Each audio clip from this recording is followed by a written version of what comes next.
experience a career with the fast-paced, family-friendly environment. Visit BauerInfrastructure.com. They have top-of-the-line benefits, year-round work, even through the winter. Bauer, usher in the new era of infrastructure to an area near you. And as always, go Big Red.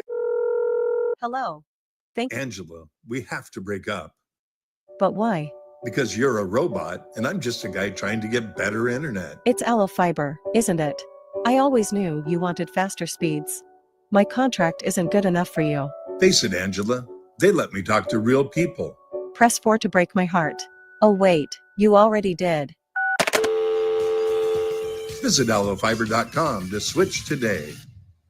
Experience the Landmark difference with the next level of dealer support. Landmark, your local John Deere dealer, continually works to have parts on hand the first time you walk in the door. Our internal route system means we can get the parts to you typically same or next day to keep you up and running. At Landmark, we understand time is money. Get more uptime with our after-hours parts and service support on the phone or in the field. Stop by your local Landmark today to experience the Landmark difference.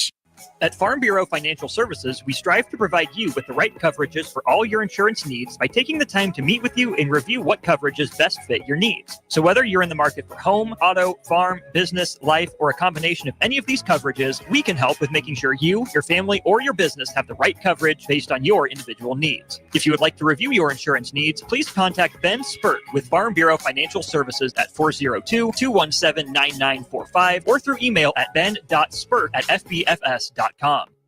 Big box stores are tempting for buying equipment for your high schooler in sports or for yourself in your sports leisures. But buying new is awfully expensive. Why not go somewhere with new and used options? Play It Again Sports has quality, slightly to gently used equipment, and 50% of their inventory is actually new equipment. And it's more than baseball, softball, and golf. They also have equipment for disc golf, fitness, hockey, and more. Plus, they're always buying products. Bring your gear you're done with and get trade money on the spot. Play It Again Sports at 48th and Vine. Coming at you live from the heart of Lincoln, America. This is the Don't Punt Hour with former Nebraska receiver. Throwing over the middle, completes the pass. He's got speed to the end zone. Touchdown. 45 yards. And return specialist. This time he beats the kicker and one more. DeMornay Pierson-El. Not only does the sideline have confidence in Pierson-El, but Pierson-El has confidence in Pierson-El. On 93.7 The Ticket and theticketfm.com.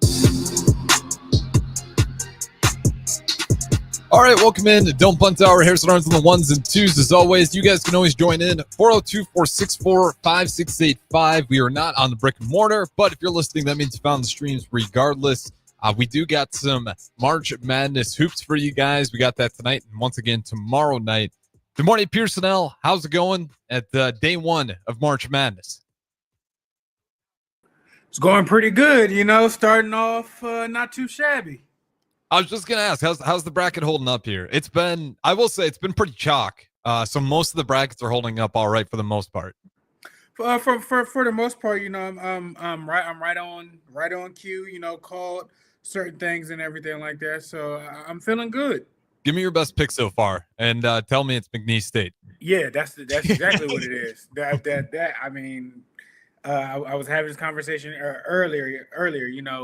A stronger opponent, in the ACC, a mid kind of best team going against, another division's best team. That 12 matchups can be tricky because those are actually pretty good teams typically. Yeah, those are typically, to your point, like teams at 3, 4, 5 losses, sometimes at the most, and they're typically dominating within their conference. And it's the best way I compare it is like C2. We just got done with like Class State hoops. Mm-hmm. It's like the C2 teams that you get a bunch of Northeast, and you get some like way out west. You could say the same thing for C1, but you kind of grade those guys without really knowing what they look like going up against each other. So then when you get to the state tournament, which was at Pinnacle Bank or Bob Devaney, those teams actually meet each other for the first time. So you'll get a team, number 8, I think it was Bergen, beating number 1 seed Freeman, because despite them not, having the quote unquote strength of schedule, it's really hard to figure out which are the best groups out there. And I think that's what we definitely saw with McNeese State. We were talking about it I believe last week, Will Wade put that guy's, you got to put respect on his name. Last year, I know they lost round 1, but it was a valiant effort nonetheless. I mean, this is year 2, and this is the worst record of those first 2 years that he's been coaching down there. So Will Wade, McNeese State, as long as he's part of that program, that's going to be one of those teams that's going to be the high likelihood of pulling off an upset. What do you got to say about Clemson in that one, though? I mean, that was I picked McNeese State, but that was a brutal start for Clemson. I mean, credit to them battling back. But, yeah. I mean, they got off on the wrong foot. It looked ugly. And, they might have pulled off something, but, I mean, it just wasn't enough quite in the tank. But, I mean, if you're a Clemson like that, if you're Clemson, you can't head into March Madness like that. Like, that's how you don't want to start things. Yeah, and to your point, like if they just would have started the game average or even just a little bit below average, just don't start woefully bad.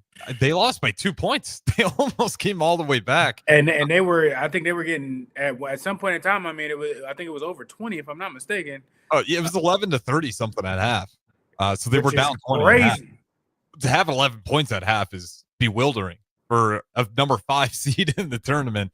But again, that just goes to show March Madness in all its glory. Like what is that with teams? Is it just because obviously Clemson's not that bad, right? Is that just the pressure of the moment?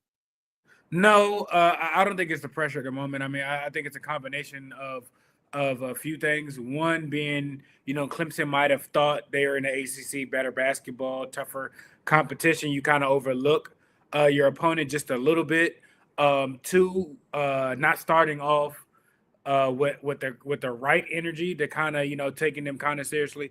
3, you having an off night. I mean, you starting the game bad. I think a mixture of those 3 things kind of put you in a predicament that they were in at halftime, and they battled their way back in the second half of the game.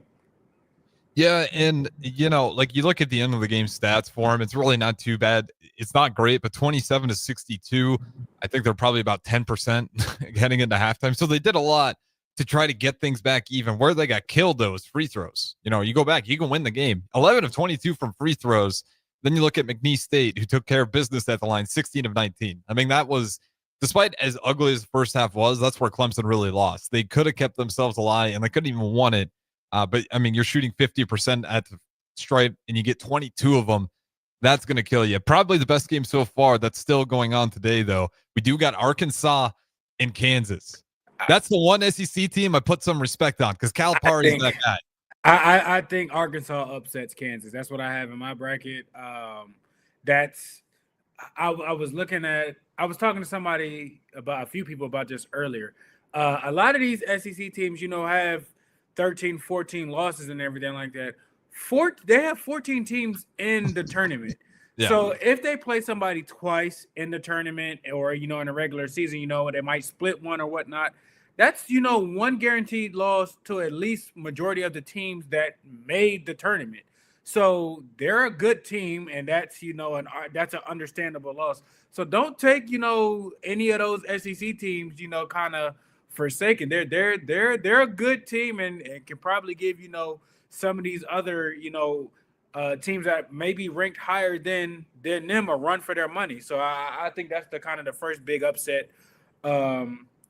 Which I feel like a lot of people won't kind of see that as a huge upset. And I understand it's Kansas, but like I said, I think Arkansas can get them.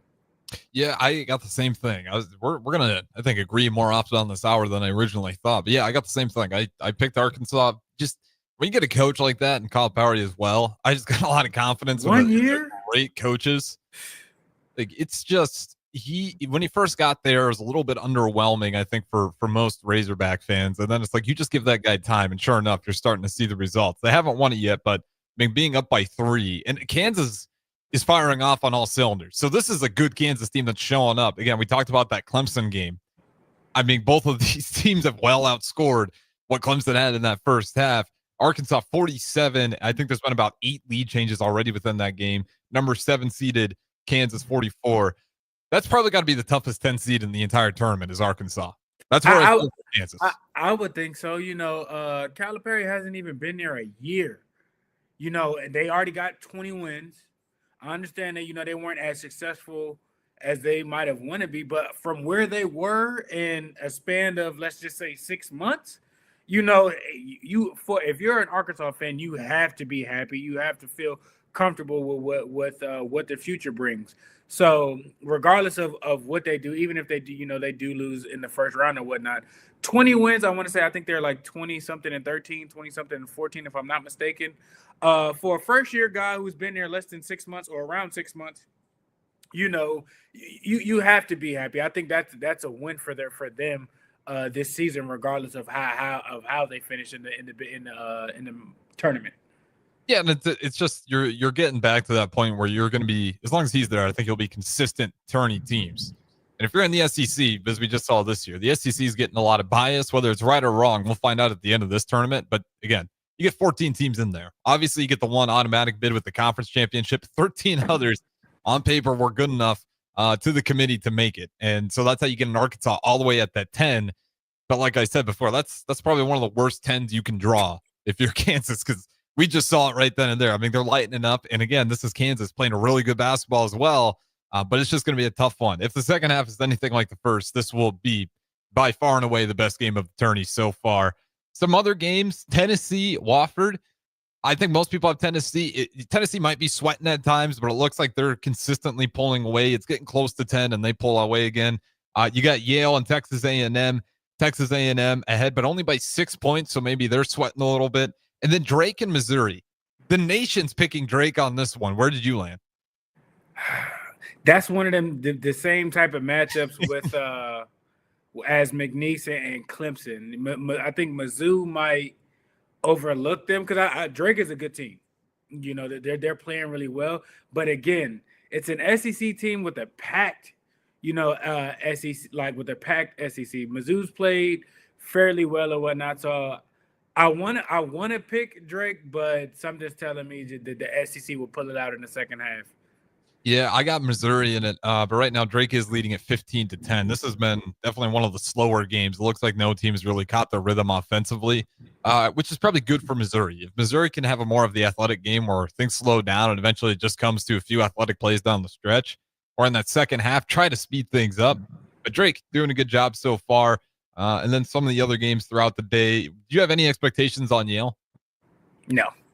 Yeah, I saw that was another upset. A&M is, I mean, we seen what they did, last year, and I want to say they have a decent amount of people returning back from that roster, if I'm not mistaken.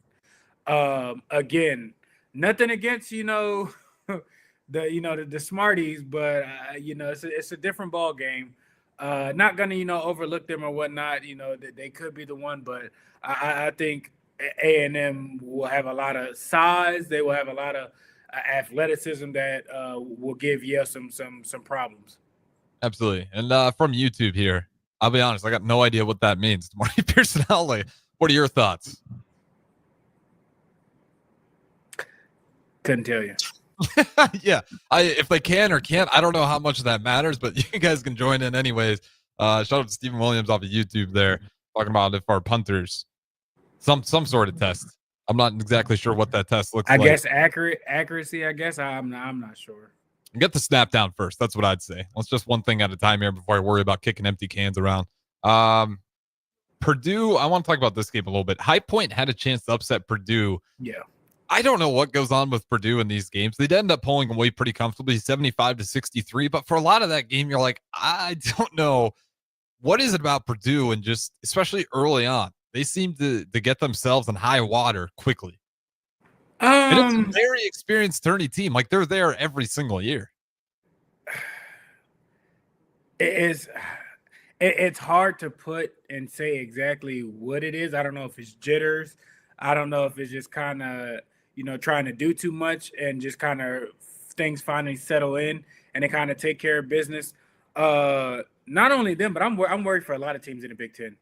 I'm worried I'm worried for Michigan. I'm worried for Illinois.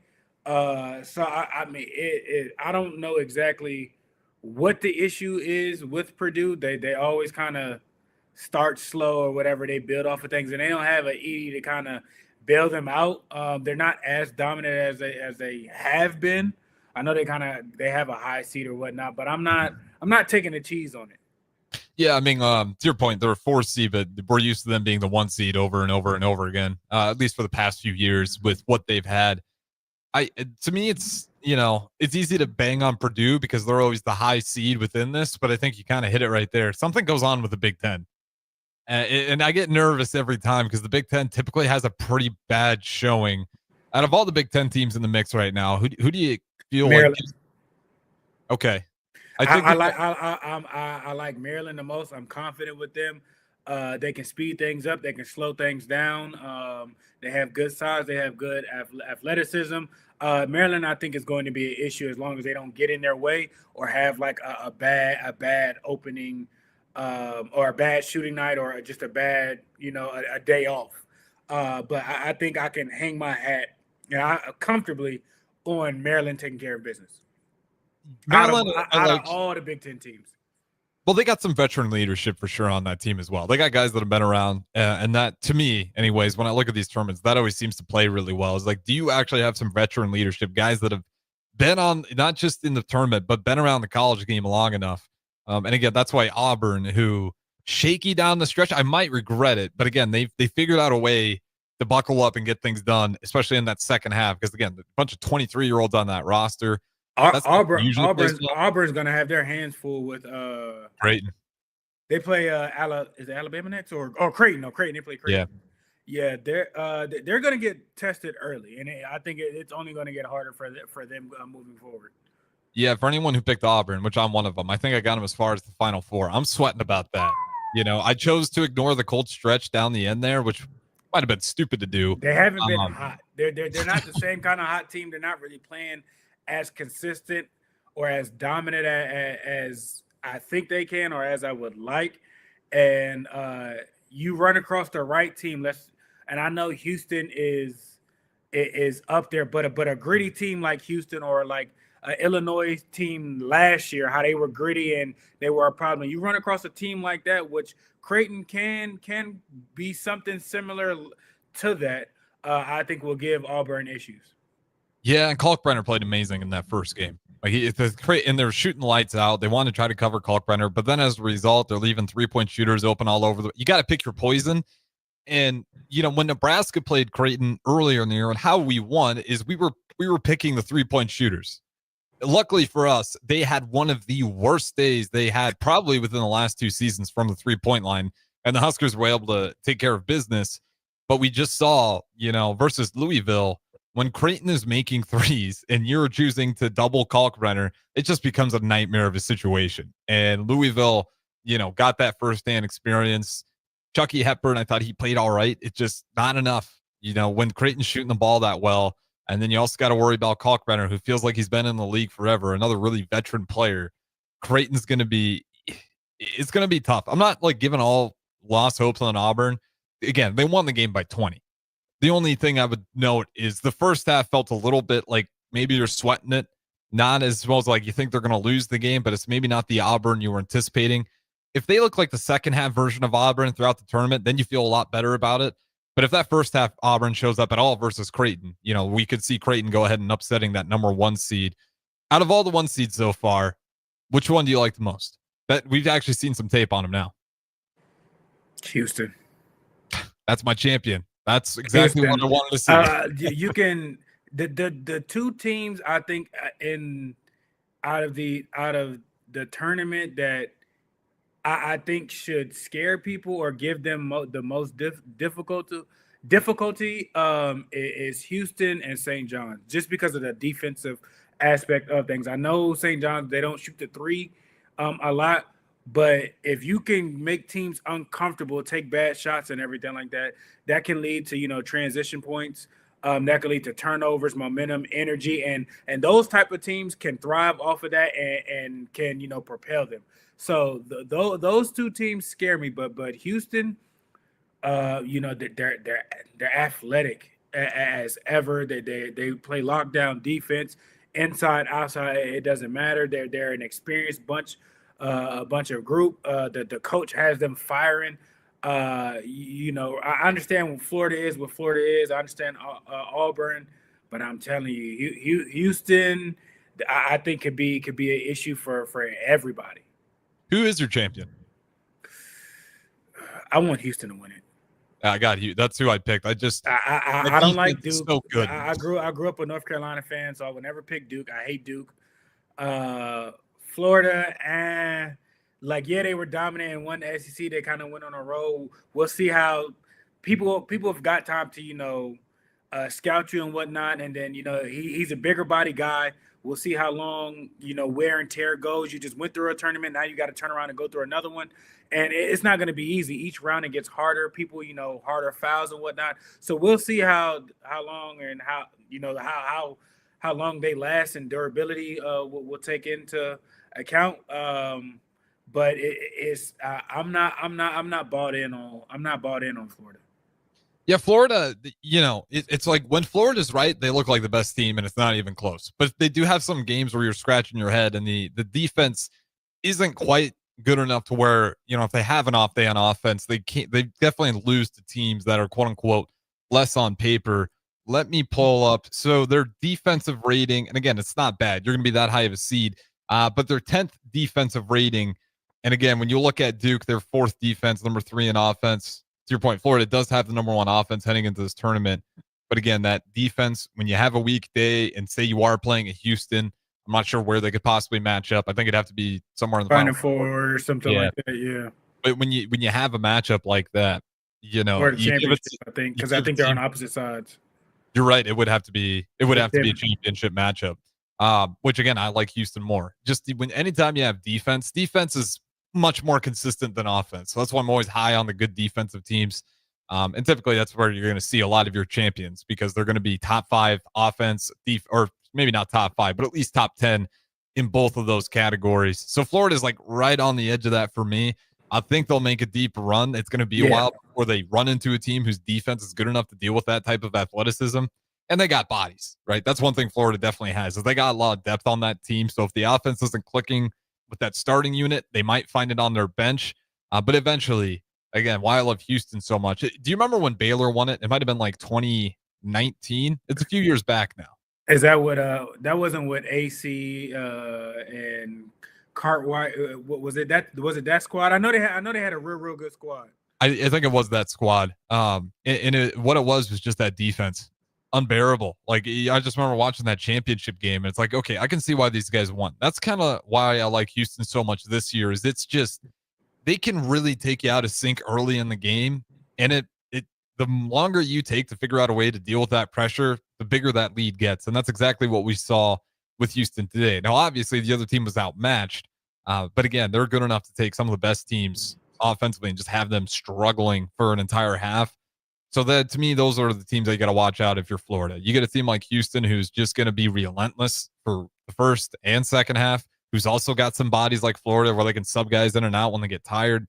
Just a high pressure defense that's waiting, just foaming at the mouth. They're gonna press you. They're gonna make you put the ball on the floor. They're gonna make you have to go by them. They're gonna force you to something that you want to do. They're gonna make you uncomfortable and get you to play out of characteristics. And that's again, like I said, speeding up the game. That's gonna play into those athletic, high flying, high energy type of teams. And Houston was like that last year. I think that the game that they lost, they just really honestly had an off night shooting, and when all they had, and they got into foul trouble too. But if they would have got to the bucket or easier, simpler shots in or whatnot, they were very much so in games. And I think learning from last year to where you don't have to always make it an outside game, which I think their guard actually was like one of the only successful ones to actually getting past people and hitting, floaters, hitting mid ranges and everything like that. They kind of built that team the same way as it was built last year. So they're gonna be a handful to deal with. Yeah, and we got to throw to our first break here. I got one more question left, but just real quick for all the Jayhawk fans out there. It's a tough start, right? Like, looks like Arkansas just picked up right where they left off. They got a quick bucket, forced a turnover. They're up 49-44. Drake, Missouri, Drake up 20-16. Still the first half with about 5 minutes to go. We talked about both those teams. They're struggling to find their offensive identity, but Drake right now doing just a little bit better. Final question I got for you. Omaha, the Mavericks, they got St. John's. What a tough draw for those guys. I'm not going to lie. That's That's brutal. Your first tourney berth, and you pick up St. John's, and it's not the old St. John's. It's Patino St. John's. That's the best defense in the country. Any chance for those guys to pull off an upset? No. Yeah, it kills me to say it. No. For my tournament, I'm happy for the fandom in me that wants them to do well. If they were going against somebody else, but no. Yeah, no, they got nothing to lose. No chance. But that's not always enough. Like when you can always, have the mindset, we got nothing to lose. This is a good improvement. When the game starts, you really want to win. That's a lot to overcome there, especially when they got a great coach. I think it's going to be a different type of style of ball. It's similar to how A&M kind of did us last year. I think it's going to be very similar to that, early and often. Yep, that's probably a beautiful way to put it. So, I'll be rooting for the upset. I'll be rooting for Omaha. But at the same time, St. John's, that's one of the teams I picked to go very far in this tournament, all the way to the championship game. And it's that defense that they have. And if you're Omaha, you're absolutely right. That's just a step up in competition. And Omaha, good season. But we talked about some of these teams have 3-4 losses. This Omaha team, despite the conference play, they do have 12 losses on the year. So they're not even one of the more quote unquote elite lower seeds, but they did enough and they rightfully belong in the seat there. For sure. But they got their hands full. We'll talk about some more college hoops on the other side of things. This is Don't Punt Hour. We got the morning Pierson-El, the host as always. Harrison Arns back at the Ticket Studio. We'll talk to you guys on the other side. Hi, Sean Callahan here for Koppel Chevrolet GMC, and on behalf of the entire Koppel team, we would like to say thank you to all of our loyal customers and employees that have allowed us to become one of the most successful GM dealerships in the country for the past 50 years. So we are celebrating that with some huge discounts. Right now, we have up to $13,500 off MSRP or 0% APR on select new models, and new Blazer EVs are leasing for $279 a month with zero down. So check us out online at koppelcars.com. All deals with approved credit. See dealer for details. This is Bill Mitchner, Executive Director of Lincoln Lighthouse. Did you know Lighthouse provides multiple programs for students such as one-on-one tutoring and mentoring, as well as pro-social skill exercises, while providing them a nourishing meal and a safe space during all months of the year, even during school breaks? Learn more or contribute to Lighthouse at lincolnlighthouse.org today.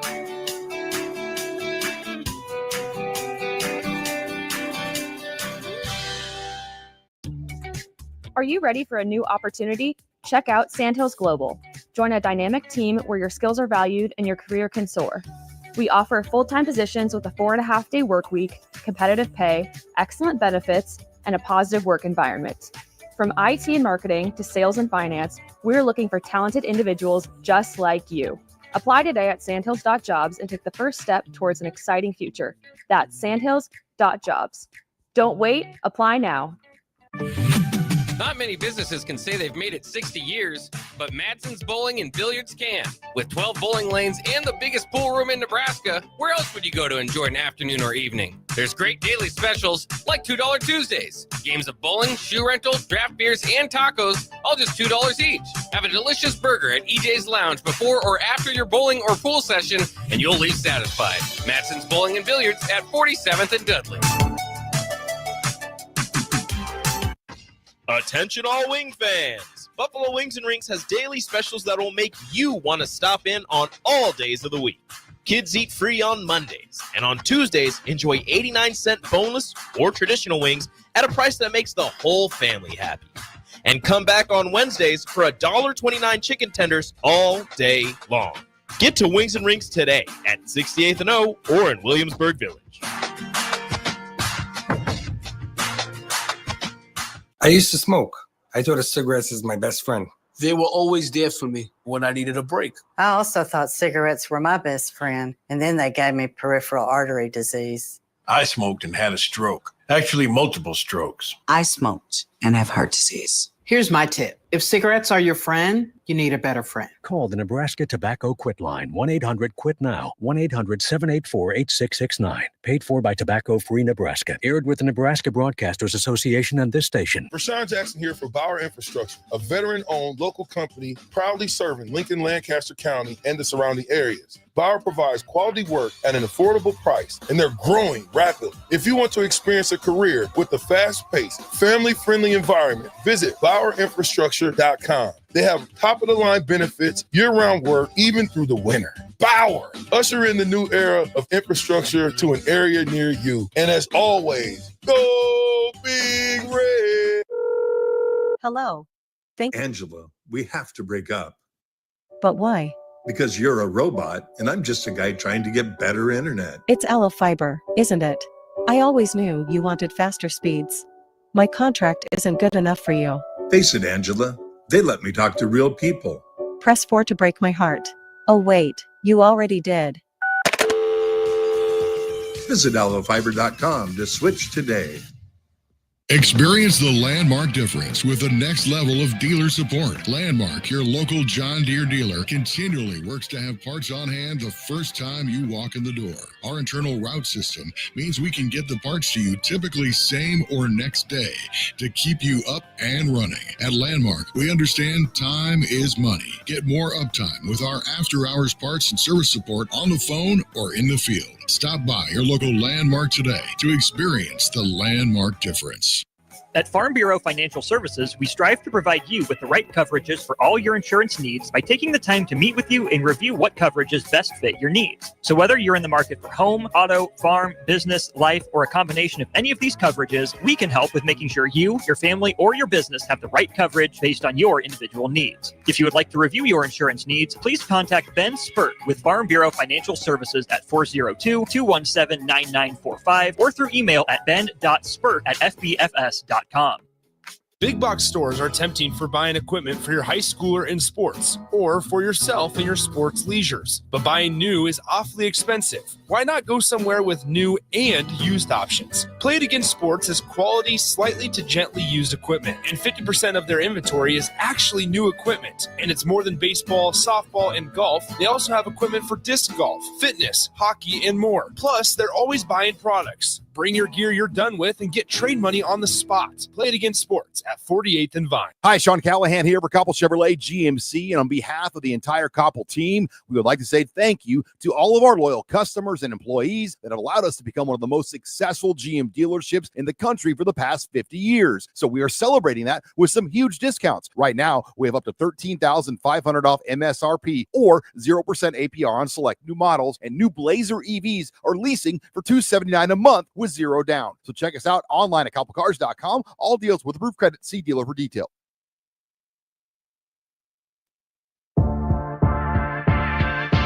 This is the Don't Punt Hour on 93.7 The Ticket and theticketfm.com. Here is your host, DeMornay Pierson-El.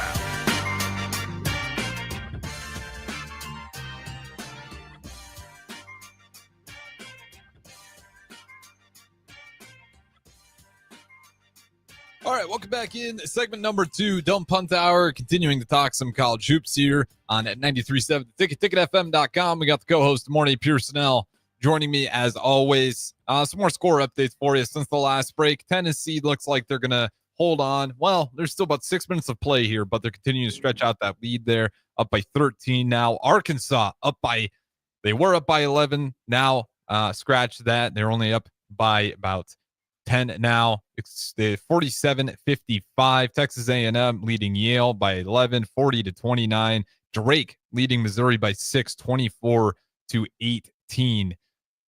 Getting interesting. Closest game right now, like I said so far, 8-point game. Arkansas and Kansas. That's been the best game so far. DeMornay Pierson-El, I wanted to ask you, now that we're seeing some of the teams play in this tourney, let's have an honest look at Nebraska basketball.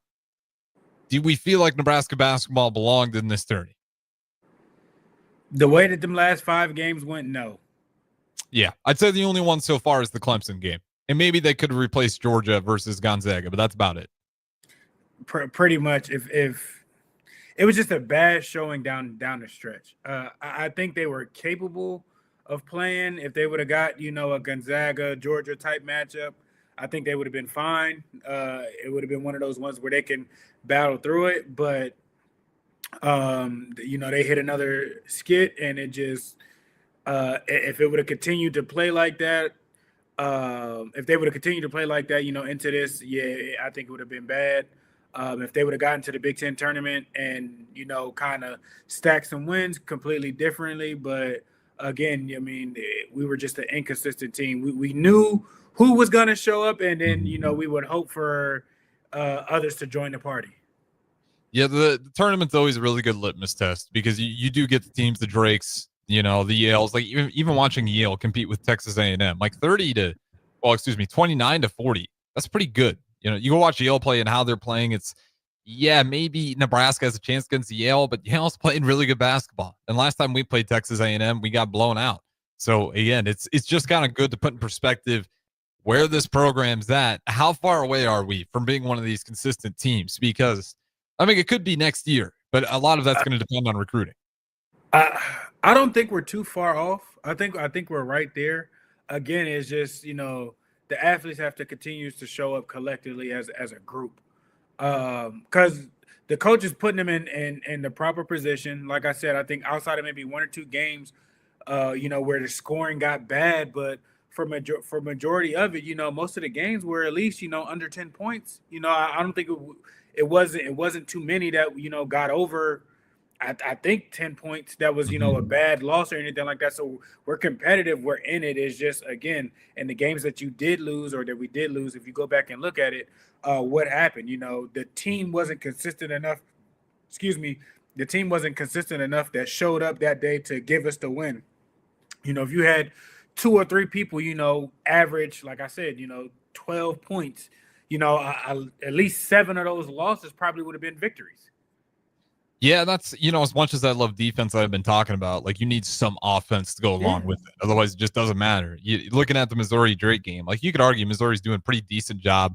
But again, that's kind of the version that if Nebraska were to make it, I'd expect to show up. They got 18 points and there's a minute 30 left to go in the first half, below 20. And we've seen that with Nebraska. We got 2 21-point first halves. We got a game, where you kept a good Michigan team under 50. You still didn't have enough offense pulled off, despite Bryce Williams dropping well plus 20 in that game. So I feel like we're not that far away defensively, but offensively, it's not a well-kept secret at this point. You need to go find some guys. As Kansas making a little bit of run here versus Arkansas, for everybody who's got their eyes on that game. Now 49-55. These two teams right here, if you're going to talk about athleticism, why that pays dividends. On both ends. This is the most exciting game today so far, honestly. Yeah, and that's, how important is it for Nebraska just to get a more athletic roster? It seems like such an easy fix, but Texas A&M last year was pretty obvious. Like we were outmatched athletically. And in a lot of our teams, and this could be a whole recipe for the Big Ten in general too, why these teams might struggle in March Madness is they're typically play a lot slower pace. They're more fundamental based, not so much getting athletic guys that fly up and down the court. Does Nebraska really need to make a point of emphasis, just getting more athletic? I think so. At least, sometimes because those athletic guys can kind of get you points itself. They can start momentum itself. Sometimes you don't need to, hold the horses back. You need to let your Mustangs run. So I think definitely you need that. Bryce is a good example of that. Jawan is a good example of that. Like players kind of like that kind of keeps you up tempo, kind of keeps you on your toes, keeps the game in flow and whatnot. You get more players kind of like that. And even if, a few players, maybe, more of a defensive guy or, enforcer or whatnot, still helps you and whatnot. But I think that gives you a better chance to compete and keep up, when you do go against some of these teams like that. Yeah, because, to the point, athleticism matters to a certain point. You're going to get some games where it might not matter. But again, if you were, say, Nebraska were to draw Kansas at one point when Nebraska was in the mix, they were looking like they're going to be that 10 seed possibly playing Kansas right before they got on that losing streak to end the year. I look at this Kansas team and I think about Nebraska playing them. And I'm like, athletically, we just wouldn't be able to compete with what they have. And you're talking about something, even a guy like Sam Hoiberg is one of those that more athletic guys. He's just given up so much feet, but he makes so many plays just by being energy and using his athleticism that he has that starts the sparks for the offense. The only problem is, like I said, he's given up a few feet. But if you just get a few guys like that, they make these niche plays out of nowhere that swing the momentum of a game.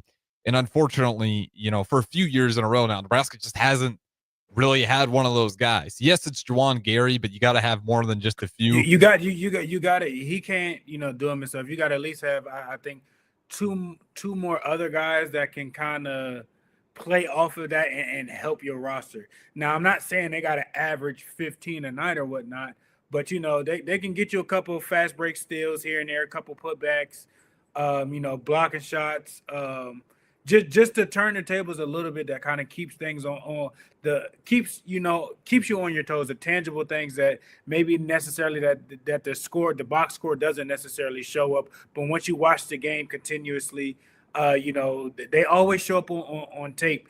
And Juwan was that. Mm-hmm. But again, he can't do it himself, and we knew Bryce was going to do that. But as I said, you got to have a cluster of guys kind of like that. Yeah, well, and to your point, you look at Kansas or Arkansas in this game, and this is probably just the best example to use so far today. Is this? I mean, just saying this right now, win or lose, Arkansas might be the best double-digit seed throughout this entire tournament. Just the way they look, 57-49, still leading Kansas. But, when these guys sub out, they got a bunch of guys on the bench as well that are just freak athletes that are ready to go, that have a ton of energy and are willing to make their impact on the game. So, yeah, we need to get more athletic. On top of that, you just got to figure out the depth for this Nebraska squad. All that being said, they still got postseason play. The college basketball crown is out there for him. Braxton Mia, Raleigh Wooster might be out for this one. That's a little bit concerning because it's already not a very deep team. If those guys are out, what are the real chances Nebraska basketball can go ahead and win this college basketball crown? I like the chances better. Again, you still have to show up. Things could be the perfect storm and everything like that, and you have an off night, you just not consistent or whatnot. So that helps. But again, we have to have a collective group show up consistently. No, excuse me, those guys are going to be out. Braxton Mia and Raleigh Wooster are likely to be out, not in. It hurts. Yeah, it hurts a lot. It's not a deep team already. It's going to take everybody. Everybody's going to have to pitch in. It's one of those ones. It's gonna you have to make it ugly. Yeah, and for everybody out there, just get your popcorn, enjoy the Bryce Williams show. I think Juwan Gary, Bryce Williams, those two guys got nothing to lose at this point, and I think they're going to want to make an impact for sure. And Sam Hoiberg as well. Like, you got a bunch of guys on this team who kind of similar to what Omaha is going to go through here shortly versus St. John's. Like, what the hell do you have to lose here? You might as well go out there, play, give it your all. You're not going to have all the eyes on you the same way that the tournament has. The pressure is a lot lower. But these teams in the tournament that you're playing with, they've also had the same amount of adversity and struggles. A lot of these teams were in the tournament and then just, to be frank, pissed it away at the end of the season stretch. So all these teams are kind of in the same boat. And all these teams are going to have some guys that have some legitimate injuries. And then you're going to have some guys that are looking at the portal already that have a quote-unquote injury that just aren't going to be available. Then you have teams like Northwestern who said, screw postseason play altogether because we got injuries to take care of. So you're going to be dealing with teams that are all a little bit wounded. So again, it's not an excuse for Nebraska, but it is something to look out for, especially with our big play this year. Hopefully it's a good opportunity for Andrew Morgan to really go out. This is be his last year of college hoops and put together some really nice tape. Give him an opportunity to play, whatever pro leagues out there that he think he can crack the team on, or just go ahead and hang it up. But again, it's just going to be one of those things for Nebraska basketball. You got nothing to lose. You might as well end it on a good leave it out there. Stretch. Exactly. And then it always comes to the recruiting and the financial end of it. This is where I get worried. I don't know. I'm starting to really think Nebraska basketball, like if we're going to compare Big Ten teams and what they pay out, I have no proof of this, but I got a staunch feeling we're probably towards the bottom of the barrel and how much we pay our basketball athletes. Probably. But possible I mean, that's a piece of it, but who's also available enough to who's going to, like, you're going to have to, give out a dumb amount to get the people that you probably would need to change things around to get some of those type of people. And I don't think they're gonna, do that type of situation. They're gonna try and probably spread things out and get a bunch of pieces kind of to come in and kind of build off that, and hopefully consistent years, of playing well, getting to the tournament, doing things like that kind of lands you, your bigger fish. Yeah, I hope wins is the thing that lands the bigger fish. But it does feel like money. It's been interesting. They're 'cause- there, but I don't think they're not gonna give out the cash that you No, they would need definitely to won't. land a big fish right now. No. So again, like I said, they're going to spread it out, get 4 or 5 pieces here and there to come in that are semi okay, or one person that is doesn't really not really known, or just needs an opportunity. Come a Bryce situation, players like that. I mean, he's good at for finding that. You know what I mean? So stuff like that's gonna happen, and hopefully, again, consistent through the years, more wins, more tournament trips, and everything like that. Then that can get you the big fish. Yeah, and it's to your point. It's not like you can't go ahead and win ball games. We did just see St. Peter's Peacocks not too long ago make it all the way to the Elite Eight. After knocking off Purdue, or it might have been the Sweet 16. Apologies if it was. But UMBC, Golden Retrievers, Iona, like we see a lot of these teams who you can make an argument have a even far less payroll than what Nebraska basketball does. Is it a challenge for Hoiberg? Yes. Has it been overcome by other coaches? Yes. Absolutely. And again, maybe that's just the payroll that you have to deal with, whether it's fair or not. You can fight that one. But I find it interesting. Iowa also, quote unquote, one of those teams that appears to be on the bottom of barrel in spending when you look at, kind of what the world's saying and what you do get leaked out.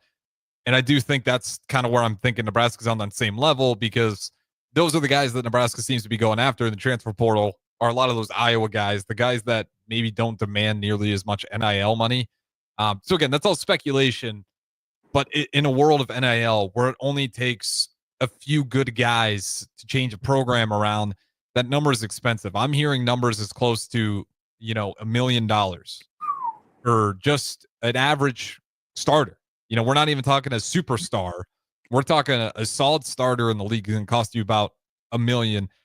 Some of the guys that, we've had on our roster that I won't name, I'm hearing figures like 600,000 up to $1 million. That's the roster we had this year. And it's probably not the guys you think of. So I couldn't tell you, what the superstar Bryce Williams or Juwan Gary was necessarily making, but I know some of the other guys, the numbers were maybe higher than what you would expect. And it's not a diss on them. It's just an indication that's the market. And if you're not willing to spend a few $1 million on your basketball program, you're going to be dealing with. You're going to be playing in the NIT. You're going to be playing in the round. I mean, that's just what it's going to. You're not going to be playing in the tournament. Yeah, like you might get an off year. And this is kind of like the Northwestern approach. I feel like Northwestern is very similar to what Nebraska's been doing. They will load up on young guys' depth, and eventually as they age through the program, they'll have a 1-2 year window to make a tournament run, and then it resets. And then they're out of the tournament for 1, 2, 3, 4 years in a row. 2 years again, maybe they'll make a nice run. That's up to Nebraska, in my opinion. Like, how much do they want to spend to change that? Because that's kind of the route we're going to be going on. Is we're not very good. We got depth, though. The depth develops. Then we have a 1-2 year window run. Reset. Not very good. 4 or 3 years later, 1 to 2 year window run. If that's what you want, if that's what AD Troy Dannon wants, then I guess we don't need to change much. Because as long as you have Fred Hoiberg there, I think he's good enough at developing players that you can make it work. But if you want more, at some point in time, the mediocreness is gonna run Nebraska dry. I mean, how often do they say after football season, off with his head? So I don't. The coach might be okay with that. I don't know if the AD will be okay with certain things or that approach to stuff. Yeah, I hope the AD's not, and I hope Hoiberg isn't either, right? Because for sure, you got to demand better. And it's not about the purist. It's not about what you want. It's just the reality of what the league is today. And the reality is, it's going to cost about not 6, but about 7 figures for some legit superstars, and maybe 2 mil, 3. I don't know what the most get, but obviously, like you can imagine, to Cooper Flagg, he's getting ungodly amounts of money, and it's program like Duke, I'd imagine a big chunk of all their athletic NIL money's going towards basketball. Easily. Nebraska, it's pretty obvious. Ours is going towards football. The only thing that pisses you off is, I haven't necessarily seen the results there either. So again, I would say the wheels are turning. It's been better. I mean, again, a drought for 6 years, you got to a bowl game and you won, regardless of whatever it is. He's done something that the last coach didn't. and that, we haven't seen since the coach before that did something. So it's a step in the right direction. Yeah, I mean, I'll give you that, right? The wheels are turning. We've seen, or at least heard, quote unquote, the wheels have been turning before. I will say this does feel different, though. For you sure. Look at the guys on campus. You look at, we're getting 4-star transfers. So clearly, our NAL department has the money to afford to get those guys. Because as much as, Rico Spindler, a guy from Notre Dame who just came from a national championship, says, I just love Nebraska in this program. Let's be real. Like, there's got to be a nice little NIL package along with that. Otherwise, for sure, he's going to want to set himself up in the future, NFL or not, especially playing in that lineman position. I'd imagine that's one where guys think about the future a lot sooner than later. Like, we have some money in that department, but also you have the quarterback, you have the trust there, you have the coaching staff, you have the trust there. Nebraska basketball right now feels like it has the right coach, feels like it has not enough superstars. Bryce Williams was that pull, and he's going to be gone. Juwan Gary was that pull, he's going to be gone. So now you're down to Fred Hoiberg being that pull again in whatever NIL package you have available to you. So it's just going to be interesting. I'm not sure what the ceiling is going to be on this team next year. A lot of it just matters on, man, what can you guys get out of the portal? We won't go through it because we don't have time, but this team's going to be depleted heavily. And you're going to have to fill in a lot of those voids. And 2 of those voids are your 2 best players. So some definite problems, but problems that can have solutions within the horizon of things. Only a few minutes left here. Good morning, Pierson-El. Out of all the games, Missouri, by the way, is fighting back 23-20 at half. Drake leading it, though. Arkansas, Kansas still continues to be a good game, 62-56. Texas A&M, again, just not leading Yale maybe as comfortably as you might think. Yale down 42-51, and Tennessee looks like they're going to pull. Well, they are. They're going to win this one comfortably. Only about 40 seconds left to go over Wofford, so no upset alert necessarily there. Out of all the games left, though, give me your big upset alert. One that you're going to tell people you might want to tune in and strap your seatbelt. Outside of the one that's playing right now, let me pull it up and let me see. That one is a little. I don't like the today or just tomorrow included. You can go tomorrow as well, as long as it's the first round. I mean, I was going to say tonight, but I'm looking at a lot of the games left. I think a lot of the big upset alerts are kind of playing away right now. Yeah, I don't really see too many upsets. Me personally, I want to see Memphis play. I think Memphis is another good team. I just don't think they're deep or they have enough willpower to go real far. I'm interested to see how UConn responds in that Oklahoma game. I think that'll be a good one. I still think UConn will win. But again, a young team, y'all been kind of rebuilding. They've been having some things around it. The coach has been, all over the place, a maniac. So just interested to see how they start off. I'll give you the one, and we'll beat up on Big Ten some more. The one I've been eyeballing. Michigan. I picked them to win the first round, but that's about it. And I wouldn't be surprised if they don't even win that. Illinois. That's a 6 seed versus 11-seeded Xavier. Illinois this year is a really bad offense at times, shooting about 31% from the 3-point line. One of the worst 3-point shooting teams in the tournament. I take it back. I think Michigan's going to go down tonight to UC San Diego. That's a good I'm calling it. Calling it. That's another offense where, they don't show up sometimes. San Diego, I think they've won like 30 games. I think they're like 30-4. Let me double check what the record is. You can play around if you want to. That's a start slow if you want to. Try and play big ball if you want to. They're gonna play. They're coming there to hit you in your mouth. So I think that's the upset. And they play today. Oh yeah, 30-4. And they play today. This could be an interesting one. I like that pick a lot. Michigan is also. I think Michigan is gonna lose tonight. As much as it kills me, if you like upsets, look towards the Big Ten. That's typically been the answer more often than not. Michigan, Illinois, I like both of those. Those teams have, when their offense doesn't show up, it looks like an awful program. And Illinois and Michigan have both been very susceptible to having their no-shows. The Michigan or Illinois to me could be like a Clemson, where you're looking at the first half and you're like, what the hell are you guys doing? Athletically, you got them everywhere on paper.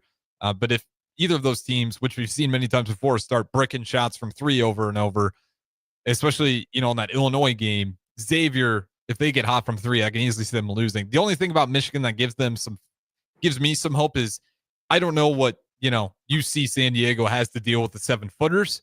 At the same time, those 7-footers have been getting in foul trouble at times. So if it's one of those where they're playing out beyond their skis, they could be in foul trouble before you know it. I like both of those quite a bit. So we'll end up on this right now. Give me your favorite to win it all. I know you said, is it still Houston? It's still Houston. Give me your second favorite. To win it all? To win it all. And then I'll ask for your third and we'll get out of here. I think Duke.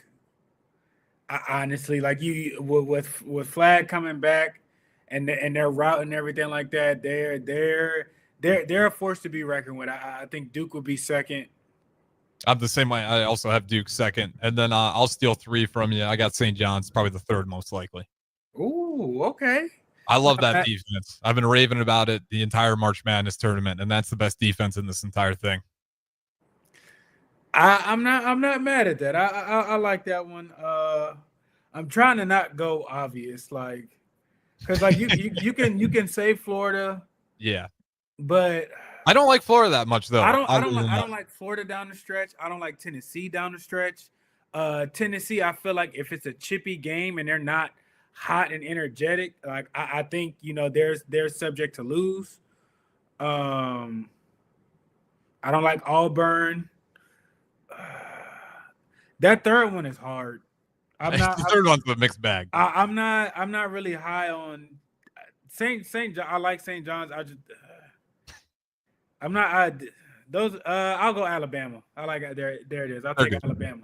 Alabama had a lot of their returning people coming from last year. I think they went to the Elite 8. I think last year, and they were on the cusp of winning. I think they had a few injuries or whatnot, but they're a team. If they get hot, watch out. That's a good answer. Alabama's a team that I thought I was zagging on because I was like, I think, this is a good program. They'll make a decent run, but I don't think they'll make it terribly far. Apparently that's what everybody else thought too. And I wonder if I'm going to have to eat crow on that, thinking I was being unique, zagging on it. Not a lot of people actually picked Bama. That's a damn good squad. And to your point, they got a lot of leadership coming back. So I won't be surprised if they make it far in this run. Well, that's going to wrap it up for us, though. Good morning, Pierson-El. Appreciate the time. We'll talk again Monday, and we'll talk some more March Madness. Up next, what's brewing? Chance of brewing.